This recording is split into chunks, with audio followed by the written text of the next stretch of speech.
lugar kung saan ako laging paikot-ikot. Nagkukwento kami ng leader ko, katabi ko.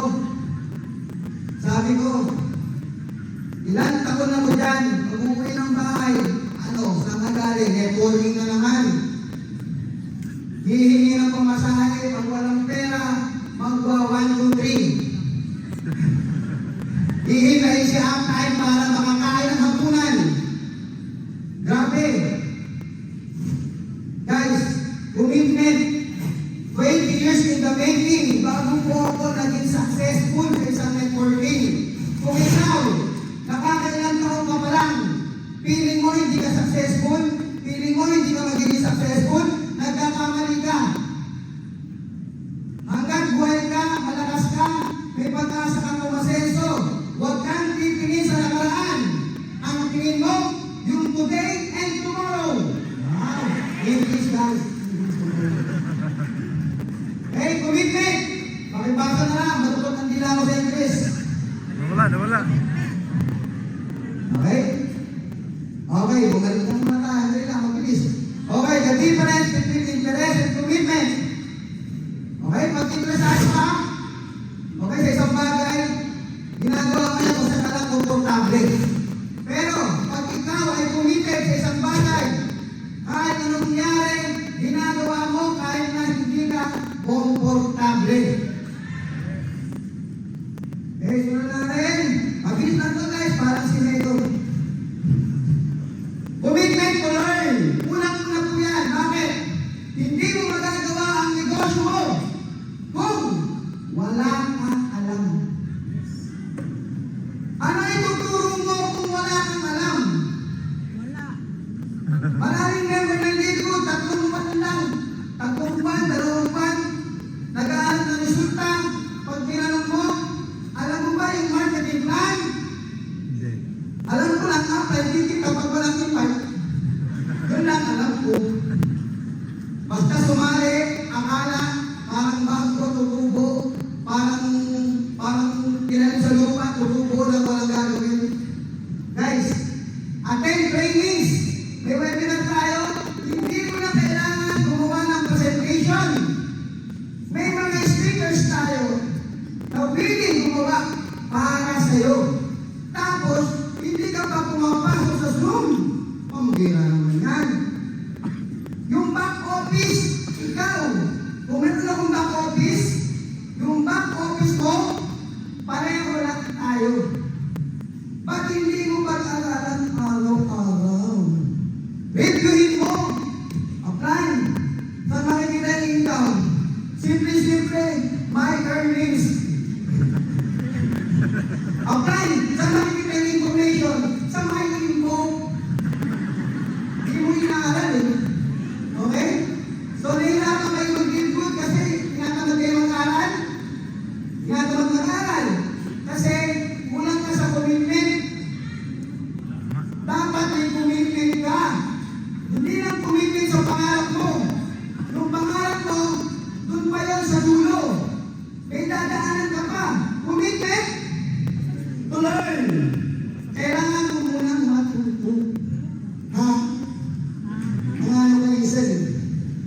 Nagganap na ang speakers. Okay? So, marami mo na nag-aaral dito. Sino nag-kolehiyo? Ako pa yung high school graduation lang. Yung mga nag-kolehiyo, maswerte kayo, pinag-aaral kayo. Ako, nung nag-aaral ako, alam nyo, hindi alam na lahat to. Nag-first year college ko ako. Hanggang first year lang. Second year, hindi na kaya. Bakit? Alala ko akong bira. Nagtatrabaho ako sa McDonald's part-time. Panggabi, closing. Yung tipong basa na bread mo. Tapos yung sapatos mo nag-iisa lang. Pagpasok sa eskwela, tsaka pagpasok sa trabaho, isa lang. Work balance. Tapos paglabas mo ng trabaho, nandiyan ako sa SM Nortesta.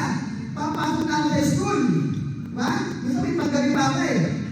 Minsan, hanggang alas 4 labas ko. Paglabas ko ganyan, ang lamig ng mall. Kapang-kapa ng talampakan ko. Bukas na po sa batos ko. So, guys, sa mga nag-aaral, bago ka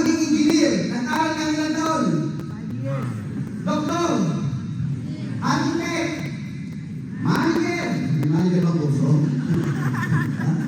Nag-aaral ng mahabang panahon. Kumikita ka ba? Hindi. Hindi pa. Hindi ka pakikita. Mag-aaral ka muna.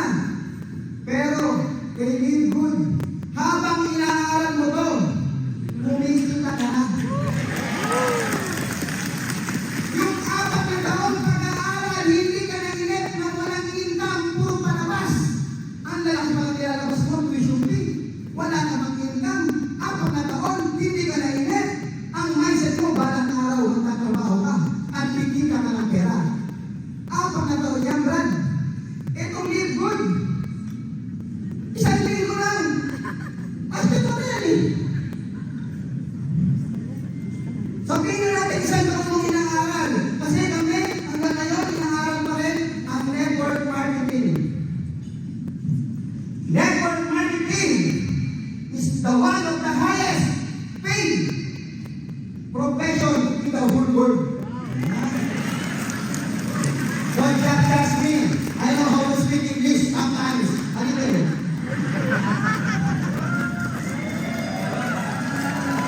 Huwag niyo iniisip-isip yan. Ang network marketing, marami ng pinayaman. Tapos, ayaw mong bigyan ng oras. Aralin mo. Eh? Ayaw mag-click, guys. Yan. No. Ayaw mag-click support. Ito lang. Ayaw signal. Signal. Oh. Ayaw din eh.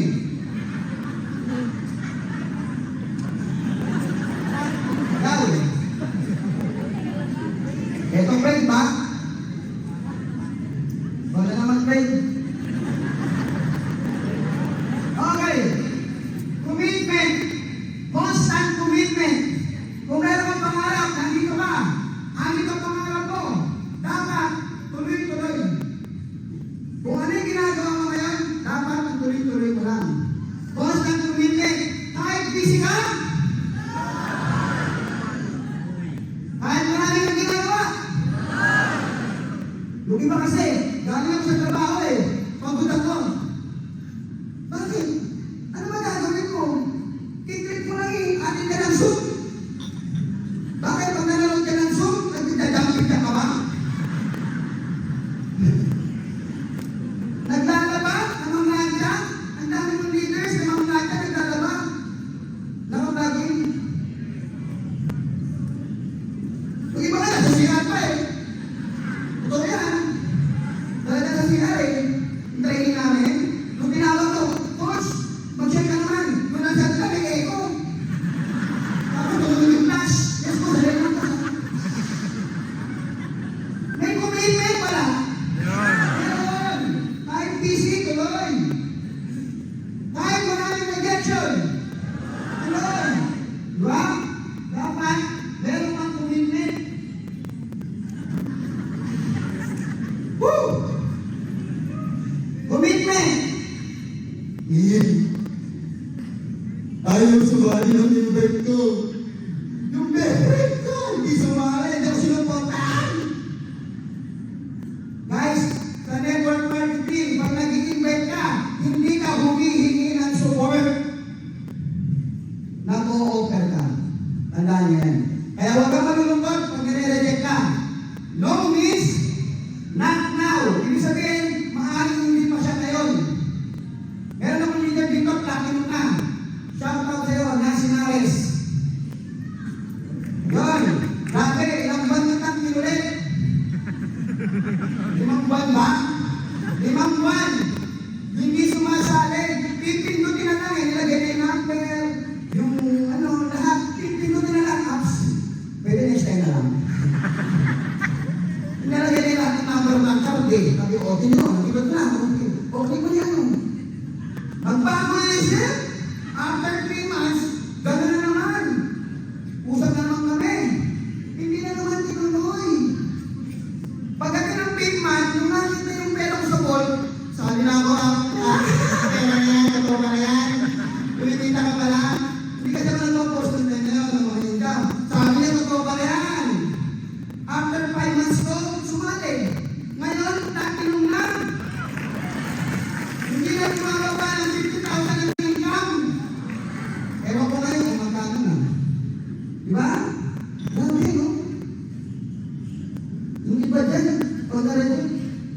Ayoko na. Hindi para sa akin yan. Bakala nila, hindi para sa kanila. Hindi nyo alam, pinagdadaanan nyo, pinagdaanan namin yan. Isa lamang si Nancy sa ganyang istorya. Maraming rejection sa akin dito. Pinagtatawalan pa ako. Ayan. Kita niyo yan? Ano? Naka-Lidgood t-shirt pa. Naglalakad sa palengke, hindi naka-Lidgood. Grabe. Yan na, Lidgood. Kaya takot. Ayan na si may pangarap. May pangarap. Grabe, tawag sa akin may pangarap. Meron kaming GC. Yung GC ng mga kabagsok sa high school. Walang pumapansin. Tapos meron kami FB group, mga batch namin. Lahat ng post ko doon, walang nagla-like. Meron tumatawa. Diba tinawalan ko? Seryoso to ko yun. Kasi nga, 20 years ako sa MLN, 10 years yung active. Walang nangyari. Ito kaya, hindi tayo tumawa? Maniniwala ka ba? Ilang networking na yung pinasumak ko? Dahil sila ini-invite ko, walang nakikita ng resulta. Natingin mo, sa akin eh. Diba? Kahit ako, rin mo lang sa akin yun. Pero hindi ko inisip yun. May commitment ako. Kailangan tuloy. Kahit may nag-quit, tuloy. Pinag-quit lang. Okay? Pag nag-quit ka, kanino ka nag-quit? Sa Lidgood o sa pangarap mo? Una, in the first place. In the first place, bakit ka sumali ng Lidgood? Pangarap, hindi naman sa extra income lang. Nagka ka ba sa 5,000? Nagka ka ba sa 10,000? Na-attract ka dun sa pangarap.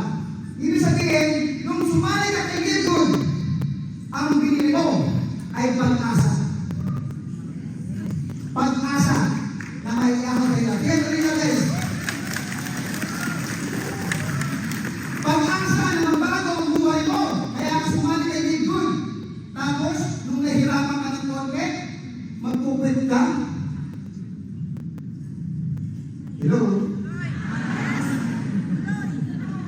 Pag nahihirapan ka, isipin mo lagi kung bakit ka nagsimula. Maraming failures, sabi nga sa English, if the plan doesn't work, change the plan, but never the goal.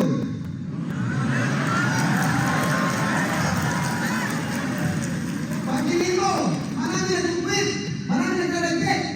Kala mo, hindi para sa'yo. Alis sa Lidgood, hindi. Baguhin mo lang ng konting plano, baka may mali. Parang nagpatayo ka ng building. Pag mali ang plano, mali ang bubuho yan, pagka hindi marunong yung nagplano. Okay? Huwag mong babaguhin yung goal mo. Dapat may commitment ka sa goal. Kung ang goal mo, ganito kalaki. Ha? Ganito kalaki. Huwag mong babawasan. Hindi mo kaya sa Lidgood. Magpupuin na lang ako. Kalimutan ko na yung pangarap ko. Kalimutan ko na yung pangarap ko. Magpupuin na lang ako. Bakit? 3 buwan na ako yung tawag ni Tita. Ano ba yan? 3 buwan? 10 taon ka na sa trabaho mo. Wala ka na yung pangarap ko. Hindi ka napagod. Naintindihan niyo yun? Gusto ko lahat kayo masense ko. Gusto ko maramdaman niyo kung ano nararamdaman namin. Gusto ko makita niyo kung ano nakikita namin. 5 minutes na lang, matapos na ako. Umalaw! May pag-training si Upline. Upline, umulan. May pag-training si Upline. May pag-meeting si Upline sa kabilang barangay. Upline. Maaraw, mainit. Anong lima gusto mo, ha? Anong bot? Upline. Hindi ako makati ng Zoom. Nag-break kami ng Zoom ako. Ang sakit. Grabe, malungkot ako, Upline. Dahil lang doon, tuminto ka, hindi mo makukuha pangarap mo. Tuloy! Ang isipin mo, kung may problema mo ngayon, malungkot ka ngayon, ang isipin mo, ituloy mo yung Lidgood,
Redman. Para sa sarang lamang.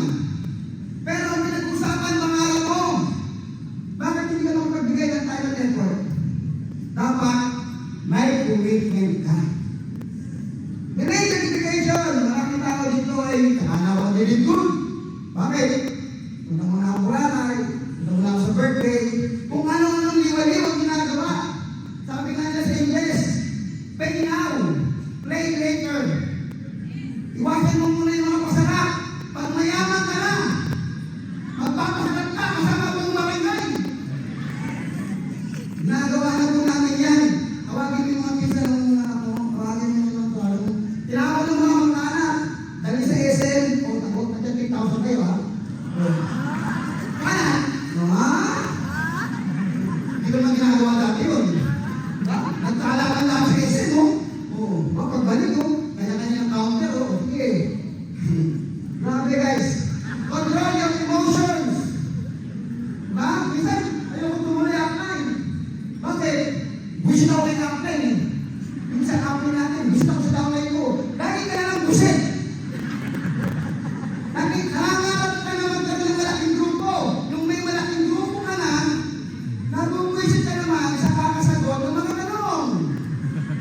Ang sasabihin ng Diyos, anak, hindi ko ito maintindihan.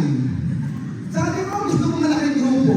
Ngayon may malaking grupo ka na, ba't hindi mo kayang hawakan? Ba't lagi ka na lang galit? Dapat may commitment ka rin sa sarili mo na baguhin at kontrolin yung emotion mo. Attitude change, humbleness, not. Kumikita ka pala ng konti, kung piling mo na, ikaw na si Superman.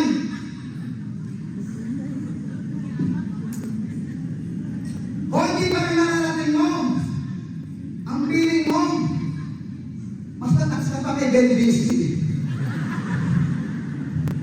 Mismong Ben Binsky, very humble. Ang crown diamond natin, very humble. Time's up na guys, humble talaga eh, no? Humble guys. Okay? Proof of commitment. Lahat ng mga commitment na ginawa mo, lahat ng sakripisyo, ito kapalit. Sa tingin mo, magbibigay ka ng commitment? Dapat man. Ang tagal mo sa trabaho mo, ang tagal mo sa ginagawa mo, wala ka man lang makuha. Ngayon, ito naghihintay sa'yo. Tapos, wala kang commitment? Hindi ko talaga maintindihan. So, kailan ba pala guys? Kung ito naghihintay sa'yo, sa tingin mo, magbibigay ka ba ng commitment? Yes! No excuses? Yes!